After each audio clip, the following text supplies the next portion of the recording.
What's going on, YouTube? Let's talk about this. If you invest $100 every month for 10 years, what would your contribution look like? What would it end up as? Now, in this video, we're going to break it down and I'm going to show you on a calculator what we'll look at like after 10 years of investment. And then we're going to figure out what happens if you don't invest anymore after that and how much money you will have. So, if you invest $100 every month for 10 years, you will contribute about $12,000. But thanks to compound interest, you'll end up somewhere around $19,000 to $20,000 at an average 10% return, counting on how often the interest hits. But with average return with 10%, you'll get about $19,000. Now we're going to plug that into the calculator so that you can see it and see what happens after the time. Now, here's the thing you need to understand, especially with longer time frame like 30 years, which can turn small amount of money into a large amount.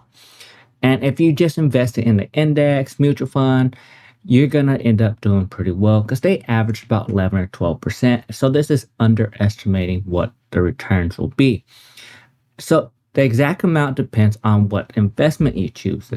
With stocks, index funds generally offer higher returns than a savings account. Now, here's the potential outcome over 10 years. So the potential outcome is total contribution time $100 a month times 120 months because it's 10 years. There's 12 months in a year. So you invested $12,000. Now at an average 10% return like the S&P 500, you roughly have about $1,900 in total, which it comes out to be $7,000 in earnings. Now if you add a company match, let's say they do a 50% match on that. So $150 could yield up to $28,000 a year with just the match. So that's a good amount of money. Now, higher returns like 14.9% for S&P 500 for 10 years at the end of 2024 will have a higher return on your compound interest.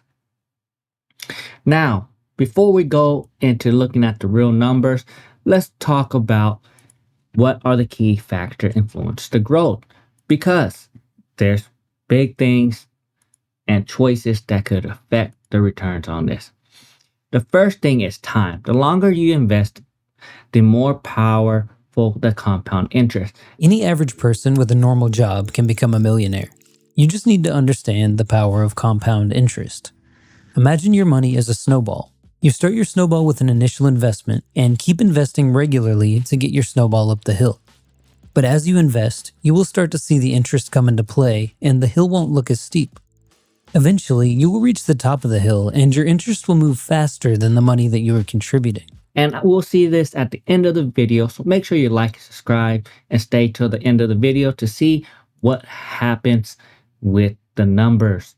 Now, at the end of the day, this is just an estimation and based off the numbers that are given. Now, if you put it in a 401k or IRA, you get a great tax advantage account, especially with employer matches. The 401k itself is not an investment. It is how the investment is treated under Section 401 subsection K of the IRS code, meaning that you're allowed to have money taken out of your check and put into an investment pre-tax, and then it grows tax-free if it's a Roth 401k, tax-deferred if it's a regular 401k. So this is a key factor. If your employers offer $100 or match your $100, now you have $200 every month, and that changed the numbers dramatically. And then high yield saving is a safer bet if you want it to put in there, but it has lower growth than stocks. Hi, bank. I'd like for you to keep my money safe, please. Certainly, sir. And in exchange, we're going to give you back 0.1% interest. Hi, bank. I'd also like for you to keep my money safe, please. Certainly, sir. And in exchange, we're going to give you back 5% interest. Whoa, whoa, whoa, whoa. why does he get 5% and I get less than 0.5% interest? We both bank here. We both have credit cards from here. Heck, we even have a mortgage from here. Well, that's because he has a high yield savings account with us and you just have a regular checking account. So those are the key factors and key investment avenue. So the biggest key factor is time in the market, and the other key factors are in the investment avenue, like index funds, ETFs, stocks, what you want to put it in. And if you want to take advantage of the tax advantage, I personally believe the Roth is the best one to put it in, especially if you're young, because you get all that growth for free, but it's based off your situation. Now, let's talk about the next part is how to get started. First thing I tell you to is automate it. Set an automatic transfer to your investment account. Yes, you from each paycheck put $50. You get paid twice a month.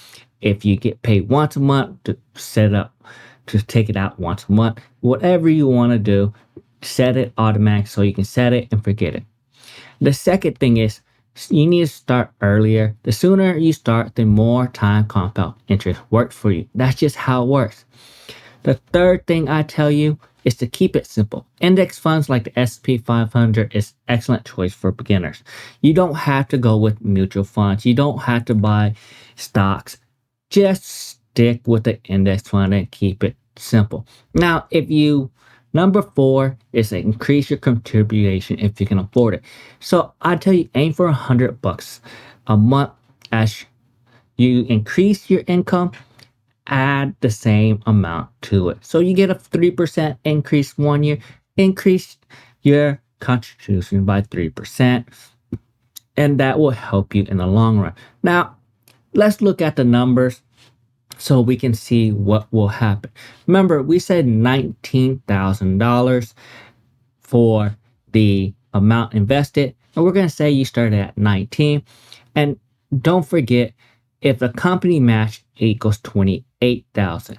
So let's look at this. Let's put it in the calculator so you can see what the actual results will be. $19,000. Let's say you started investing $100 a month at 19 and you don't want to invest any more. Let's see how much you'll end up with. You'll end up with $836,000 and not invest a penny more.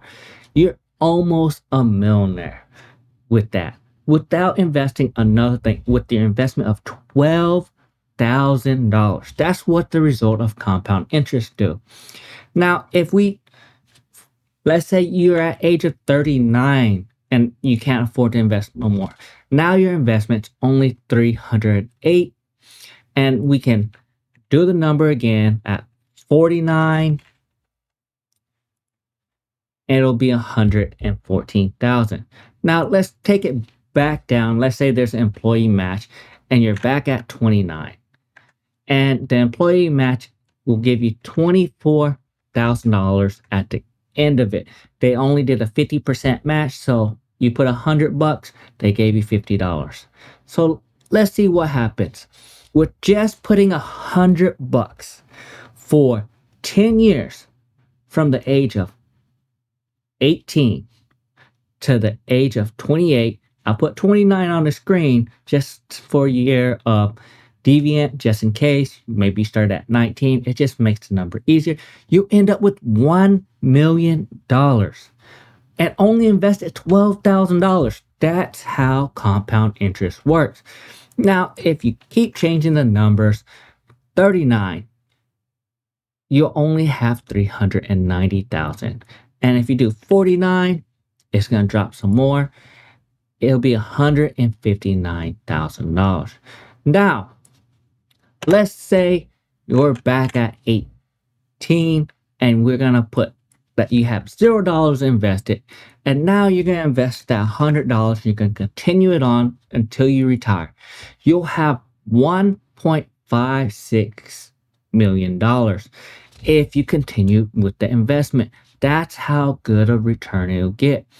Now, let's put that 150. They did an employee match. And let's calculate at the age of 18.